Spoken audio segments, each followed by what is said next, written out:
Hi friends, இன்னைக்கு நாம பார்க்க போறது MS Notice 1 of 2025 dated on 3rd February 2025 age restriction for engagement of seafarers for service on ships. அதாவது government ஜாப்ல எல்லாம் ரிட்டையர்மெண்ட் ஏஜ் வந்து 58 னு வச்சிருக்காங்க. பட் ஷிப்ஸுக்கு சீஃபேரர்ஸுக்கு there is no age limit. அது பிரைவேட் கம்பெனிஸ்ங்கறனால அவங்களோட டிசிஷன்ல விட்டுட்டாங்க.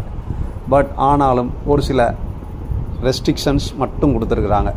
If you are above 65, அதாவது 65 வயசுக்கு மேலே போய் உங்களை கம்பெனி ஹையர் பண்ணுறதா இருந்தால் அந்த கம்பெனி உங்களோட ஃபுல் ரிப்போர்ட்ஸையும் ப்ளஸ்ஸு உங்களோட ஜாயினிங் டீட்டெயில்ஸ் எல்லாமே MMDK உங்களோட அனுப்பி அவங்கள்ட்ட அப்ரூவல் வாங்கி அதுக்கப்புறம் வெரி ஷார்ட் டியூரேஷனுக்கு தான் உங்களுக்கு மெடிக்கல், அதாவது லிமிட்டட் ஃபார் தட் வாயேஜ், அதுக்கு மட்டும்தான் மெடிக்கல் ஃபிட்னஸ் கொடுத்து உங்களை ஜாயின் பண்ண வைக்க சொல்லி இன்ஸ்ட்ரக்ஷன்ஸ் இந்த சர்க்குலரில் கொடுத்துருக்குறாங்க.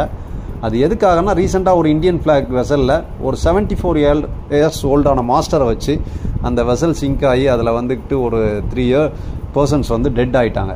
ஸோ அந்த ஆக்சிடெண்ட்டுக்கு அப்புறம் தான் இந்த சர்க்குலரே வந்து அவங்க இம்ப்ளிமெண்ட் பண்ணுறாங்க.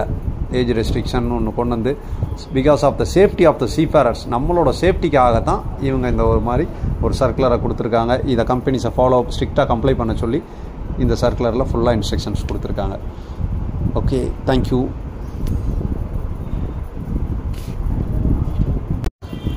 மீண்டும் உங்களை அடுத்த காணொலியில் சந்திக்கும் வரை உங்களிடமிருந்து விடைபெறுவது உங்கள் மெரைனஸ் மென்டர் விமல் ராய். தேங்க்யூ.